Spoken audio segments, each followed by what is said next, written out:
Welcome back to another Film Geek movie review. In just a bit, I'm hitting the road to check out the new comedy, Villains Incorporated. So what is the plot of this movie? Well, it tells the story of three henchmen that used to work for a supervillain, but their supervillain is killed, and so now they have to try to find a new job. But they get this idea. Rather than working for another supervillain, why don't they just do things on their own? Why do they always have to work for some crazy supervillain when they could go and do these things themselves? Sure, they don't have superpowers and they don't seem to be all that smart, but I'm sure they can do something. I'm really excited to see this movie, guys. I love going and seeing these little indie films that I didn't even know existed. I was going through my AMC app to try to figure out what movie I was going to see, and I came across this film. Now, I was totally going to go see the movie Annabelle, which looks really awesome. Don't get me wrong.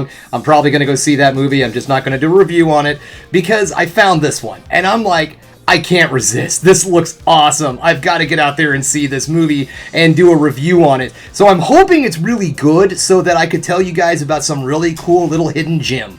Alright guys, well, enough of me sitting here jibber jabbering, yammering on. It is time for me to hit the road because I need to go see Villains Incorporated.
Welcome back, just getting home, and you know what guys? I had a blast. I really enjoyed this film. I laughed my ass off the entire time. So let's get this started, shall we? We're going to get things started with the negatives, then move into the positives to end the video on the ever so important high note. And honestly, all I really have to say in the negatives is the fact that comedy is subjective. So whatever I find really funny and really enjoyable, you might not find as funny as I did. So let me give you an example, okay? When we went and saw the movie tonight, the type of humor in this is that very awkward style of humor, a lot of setup gags, physical humor, good jokes, like good solid little pun maybe kind of esque jokes. And Amy and I laughed our asses off throughout this entire film. There probably wasn't many moments where the two of us were not laughing in this movie. The couple behind us a few rows back, not so much. There wasn't very many of us in this theater. I think there was only like 4 of us. There was a group of like teenage girls that came in and like halfway through the trailers, I think they realized they were in the wrong theater and they left. And so then there was just the 4 of us in there. And throughout the whole movie, I thought maybe Amy and I were just, annoying these people because we were laughing so hard at everything and they didn't make a sound. At the end of the film, they did look like they were a bit younger than us, so maybe, just maybe, this wasn't their brand of humor, and that's what I'm trying to say. This is not everybody's cup of tea when it comes to humor. If you don't enjoy this type of stuff, you're probably not going to like this movie too awful much. The type of humor in this film relies very heavily on sight gags, witty retort, kind of, awkward style humor, and, of course, slapstick. And if those are things you don't enjoy, you're probably not going to like this movie at all. But if that's something you do enjoy, let's move into the positives, shall we? First off, as I've been saying, I found this movie absolutely hysterical. Charming Amy, also same thing. We talked a whole way home, laughed our asses off, reliving scenes, retelling jokes, things of that as that. And the way I looked at this film, I kind of looked at it like the bad guys Mystery Men. If you know what I'm talking about with the film The Mystery Men, it's like a superhero parody film. Well, this is a super villain parody film. And it has a very similar type of humor. It just doesn't have the massive budget that The Mystery Men had. Even for, I think it was 1999, 1998 when that movie came out, it had a pretty good sized budget. And it did look it. I mean, the movie looks good. It did a great job with the sets. The CGI for that film looks good.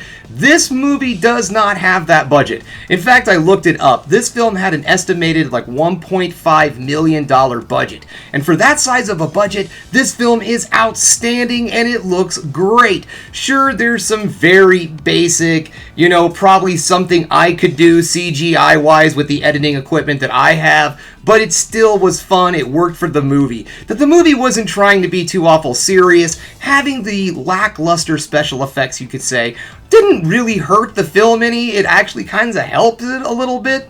Also, too, our actors in this film are outstanding. Our three leads, Mallory Everton, Jason Gray, and the great Colin Mochrie. Now, if you know who Colin Mochrie is, that means you probably watch Whose Line Is It Anyway? And that guy has been on that show since way back when it was on Britain. So he's been doing improv comedy for the longest time, and I could just imagine what it must have been like on set trying to get through a shot with Colin cracking jokes and everything. There are definite spots in this movie where you can tell that his improv talents were used, and it's hysterical. The cast themselves, the three of them, are outstanding. They have great chemistry together. I'm not really too awful familiar with Mallory Everton or Jason Gray. Jason Gray also helped write this film, but I don't really know much of their work. I looked it up. I guess they're on a TV show together. I think it's like a sketch comedy show, but other than that, I'm not really familiar with them. But I'm definitely going to start looking things up, and maybe I'll check out that TV show that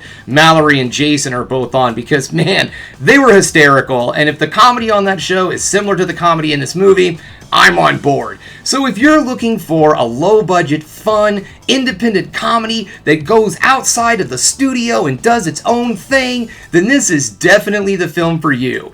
So you know what, guys? Get out there. If it's in the theaters where you are and you enjoy this type of comedy, like I said, it relies very heavily on that weird, kind of awkward parody type of comedy, and if that's not your bag, you might not find this movie as funny as I did. But other than that, guys, excellent film. Had a great time. Thanks again for checking out the Film Geek. Oh, I guess I should say, highly recommend seeing this movie in theaters if it is showing in your neck of the woods. Otherwise, I don't know where it's going. I don't know if this is going to any streaming services or anything like that. So just keep your eyes open. Villains Incorporated, if it's in your town or coming to a streaming series or VOD or whatever, keep your eyes open. It's a must-see. Thanks again for checking out the Film Geek, guys. If you liked what you saw here today, go ahead and subscribe to the channel, ring that bell for notifications, and give me the old thumbs up so I know you like what you're seeing. And if there's one more thing you can do, folks, that is keep watching movies. You know I'm gonna.